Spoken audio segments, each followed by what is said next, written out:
And it feels good, so good. Coming back again. Rising above. Fear and this pain.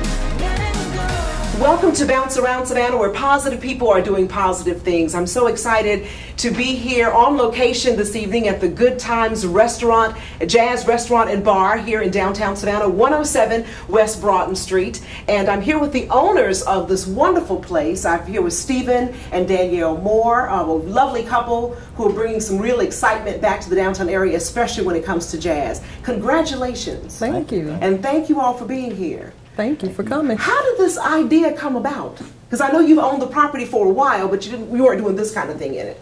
It was Jazz then. It was a silent partner back in 2005. It was called Cocopelli Jazz Bar and Restaurant.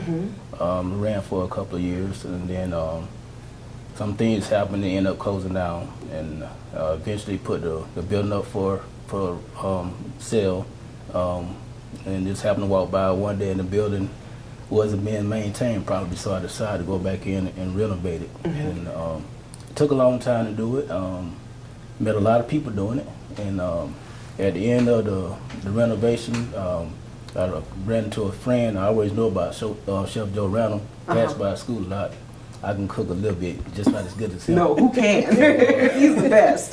So that friend reached out to Chef Joe Randall, and me and Chef Joe Randall came down and had a decent conversation, and then he jumped right in and said, I'm here to the end. That's wonderful. So, yes. Wonderful. So tell me this. When last you all talked about this place, he was kind of getting out of it. So he came home one day and said, I think I'm ready to do something new there. Yes. What did you think? Well, I thought it was a good idea. From the beginning, I thought the whole jazz thing was a good idea, even when it was the other business. Except he was a silent partner. I didn't have anything to do with it at that time. But, you know, when he came back and he said that he wanted to, you know, give it another shot, I was like, okay, well, let's do it. You know, I'll back you, whatever you want me to do. I'm here. So I think it's a great thing for Savannah. It's nothing like this here in Savannah. So, you know, I just thought that it would be a great idea. I think it's what I love, just beginning with the name, the Good Times Jazz Restaurant and Bar. How did you come with that title? Well, I was pretty much raised by my grandmother and my mom. I used to always watch this show called Good Times. Yes, didn't we all growing up? Went through a lot of names getting this name, but then that one stuck in mine and at heart. Yeah. So that is self-explanatory, and it has been good times in this building since we opened. Yeah. When people come here, it sounds like they can get a whole lot of good times. Yes, ma'am. From the jazz to the food. Yes, ma'am. You have a lot of great things going on here. Yes. Yes, we got great staff. It was a learning experience, but they have came and made things better. So tell me, let's go back to when you first talked to Chef Joe Randall and you all had this great conversation, and you decided that now you're going to renovate this place and get your people. Did you ever realize that he would be bringing so much to what you're doing? Because when people think about a bar or even a lounge, they don't think about the kind of food that Chef Joe Randall typically does. Well, Chef told me he wanted to just come here to listen to music. He wanted to come here and cook and help me out, and he's done every word that he said. He's done it. So, and a great guy, terrific guy. That's the best I can explain it. He's good. And then you were able to, because of him, you got in touch with another legend, Teddy Adams, with the music. Wow.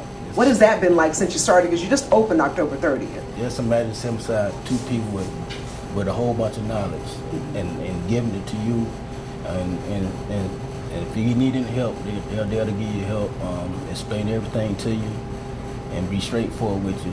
Don't let everybody run to you, baby. They're gonna come out the woodworks. That's Chef Joe Randall. But they're very, very knowledgeable and good people.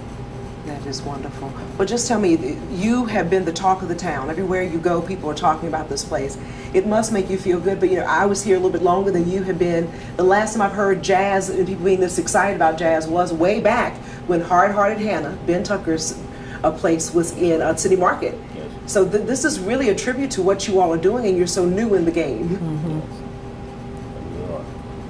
Well, we're here. We asked everybody to come out and support. It's been a lot of hard work put in here. It's a great Lots and lots of hard work. staff put together. We got two of the greatest people that's in here is Teddy Adams and Chef Joe Randall. So please just come out and support your own local jazz bar and just make it a success.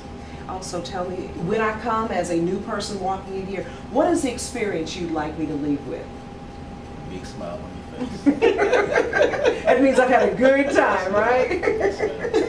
So we're moving into 2018. We've just moved into 2018. Are there any big plans that you all want to talk about? Next year it's gonna be full of excitement. We got different artists coming in. It's lined up. It's gonna be, I guarantee it should be full mostly every night going to the future. We're still getting the word out there, so it'll be better. Thank you all so much for all your hard work. Don't go anywhere. We'll be back in just a moment.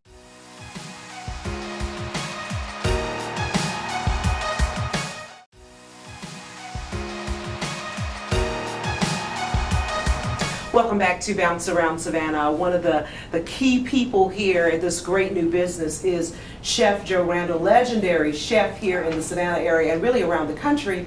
Thank you for taking time to talk with me. Well, thank you for coming and talking to me, darling. I'm so excited about what you're bringing to this bar, lounge, because you are really changing how we think about food when it comes to going out to a night spot. Well, that was one of the things Stevie and I discussed when we first got together. It was clearly my interest to know what he thought it was that he was opening. If he was opening just a bar, he didn't need me to do, wings and burgers. Yeah, but if he was interested in having a restaurant, then I was interested in coming and helping him establish a place where people could go and eat and enjoy a good meal. If they chose to stay and enjoy some wonderful music, that's a twofer.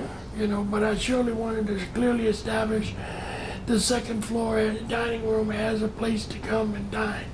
And that dining will include an experience that many of us may be familiar with if we've ever been to your cooking school. This is real food. Well, I stand behind the food. It's my food, my reputation.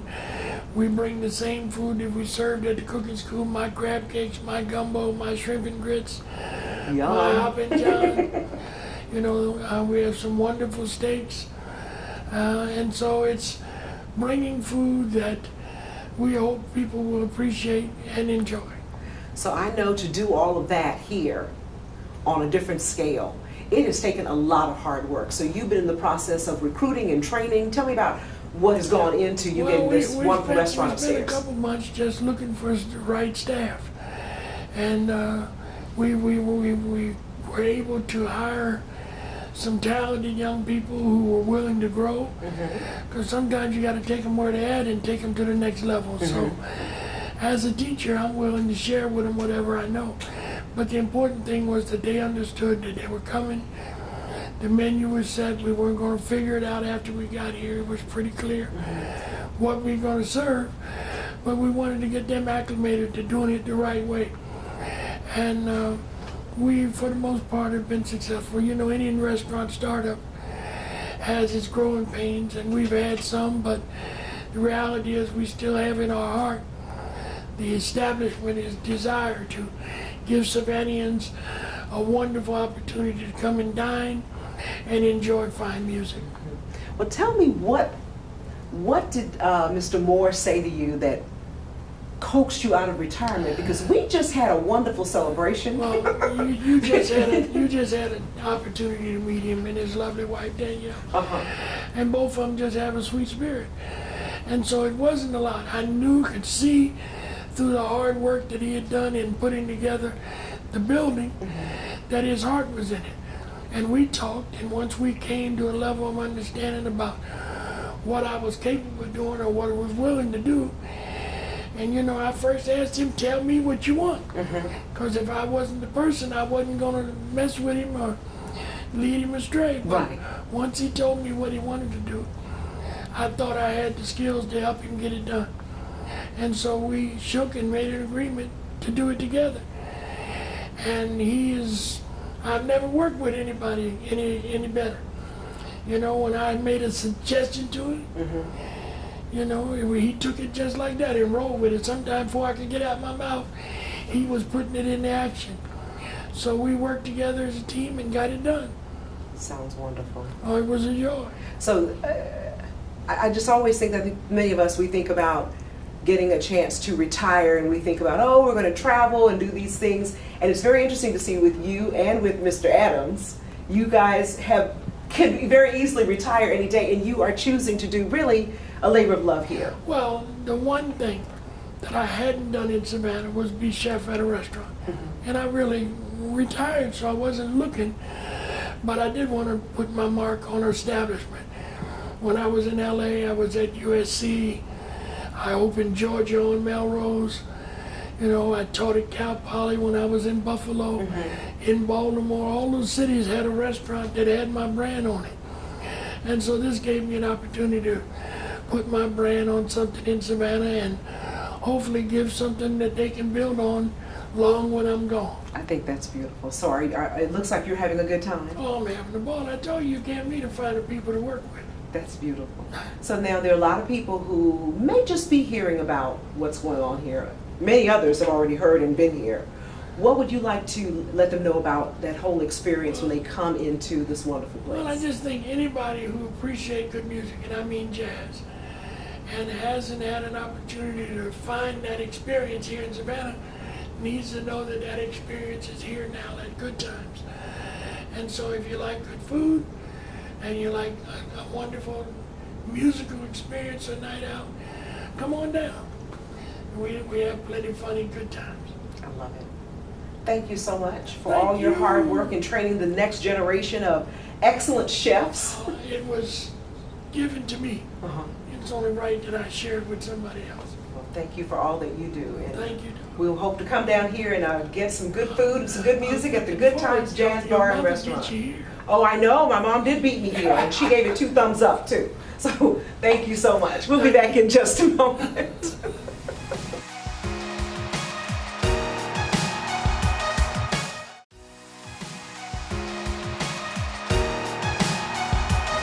Welcome back to Bounce Around Savannah, where positive people are doing positive things. I'm delighted to be here with Teddy Adams, who is a key figure in this new bar and restaurant that we have in downtown Savannah. Of course, what would a jazz place be without music?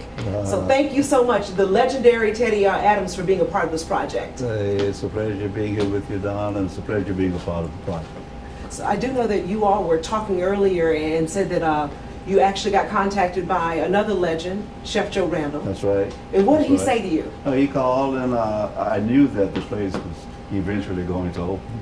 And he called and said, we're about to do it, and you were recommended. I know about you. Would you be interested in assisting? And that was music to my ears. Wow. Yeah, because not only did I think about the music and the need for a place like this in Savannah, but I thought about the musicians. So now they have an outlet. Now they have venues to play, and that's first and foremost important to me. That is true. So what's the process that you took in order to get us to this day? Because you had to find musicians and I'm sure auditions and just your whole idea of what this place would be like musically. Well, my approach is this. A lot of the people we were bringing in, I knew. I had worked with, I'd heard them play, and I went to the very best immediately. Anybody that I have approached that I have not played with, I have not heard play, then they have to give me some kind of representation. But the best musicians in the region will be featured here at Good Times. Yeah. So some of them are local, but not everyone is local. Well, no, some of them are local, some are regional, and some of them are national. We've already had Doug Carn in for celebrating the Johnny Mercer tribute in November. We've had Kevin Bales in, and he was a stalwart at Hammers with Ben Tucker. We've had Barry Green in on Saturday night, and he is one of the best guitarists in the nation, you know. So we have some other people coming. I've been talking to Carmen Bradford. She was the featured vocalist at the Jazz Festival this year, and also she's presently the featured vocalist with the Count Basie Band. She's very, very much interested in coming in. I've been talking to Freddie Cole. So we have a lot of very, very nice things in store for the people of Savannah, and it ranges from the best local talent to the very best regional talent to national acts. That is wonderful. I mean, and you also formed somewhat of a kind of like a house band too. Right, we have the most promising pianist in Savannah in a long time, Eric Jones. He's more or less, his trio is the house band. So what we are doing now many times is bringing in a featured guest and putting that guest with Eric. See, and we also have the three best vocalists in Savannah. That's true. We're featuring weekly Huxley Scott, Gina Renee, and Claire Frazier. And Eric's trio is back. He's backing those three up, and also, like I said, on Friday nights when he plays, we bring in regional and national acts to play with him. So there's never a dull moment here. I see, and it must really fill your heart with joy because you are the music man. And we remember decades ago when we would all go to City Market with Hard Hearted Hannah's, you and Ben Tucker, and you would just bring the house down night after night. So it must make you feel really good that this far removed, people are still loving jazz the way that they did. Of course, and to just enhance that love and the appreciation is the fact that even when Hard Hearted Hannah's was open, they didn't give you jazz 7 nights a week. Right. Not only is Good Times giving jazz 7 nights a week, but it's a different act every night. That's impressive, and it should be pleasing to the public. I think it's wonderful. Yeah. So if I'm a newcomer walking in here, what is the experience you want me to walk away with? Put it like this, Good Times is all encompassing. I was talking to the chef the other day. He says if you got good food and good music, what more can you ask for? That's right. So I would like for whoever comes in, if you know something about Savannah, then you know something about its legacy and heritage. If you don't know anything about Savannah after leaving here, you will certainly know something about it. So I want them to have an appreciation for the art form of jazz and realize that Good Times in Savannah is making a great contribution. I love it. I love it. Well, thank you so much, and thank you for the hard work you've done to help put this nightclub and restaurant on the map in Savannah, because people are really talking about it. It's my pleasure, and like I was telling Chef, and I told Steve, I don't have an ulterior motive. You know, I think I play in here about once or twice a month, and the rest of the nights are open for other people to come in. So it's about exposure and presenting different perspectives musically to the public. Sounds great. Thank you so much. We'll be back in just a moment.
We've had a wonderful time here at the Good Times Jazz Restaurant and Bar on Broughton Street, and we hope that you'll come and give them a try. Any last words from our owner, Mr. Stephen Moore? Thank you all for the patrons that have came and participated in this establishment. Thank you for coming. Just hope that the rest of Savannah get out and take a chance to come see some good music, hear some good music, and get some great food here at Good Times Jazz Bar and Restaurant. All right, Mrs. Moore? What he said. Okay, sounds good to me. And of course, we know a big part of what's happening here is the great jazz music, and we're also, you'll get to see legendary jazz man, Mr. Teddy Adams. Any last words, sir? Yes, by all means, come out because Good Times Jazz Bar and Restaurant is perpetuating what Savannah is known for. When you come in, look around the walls, and you will see prominent jazz musicians from Savannah, Georgia, that made very great contributions to jazz. We'll get a chance to listen to some live music too. It's the very best in the area. All right, thank you so much. And last but not least, Chef Joe Randall, you've got a whole restaurant on the second floor. Well, we just want people to remember good food, good wine, good music, all about good times. Come on down. All right, thank you so much, and thank you for joining us. We hope you come back every Monday night right here at 7:30 on Bounce TV. Good night, everyone.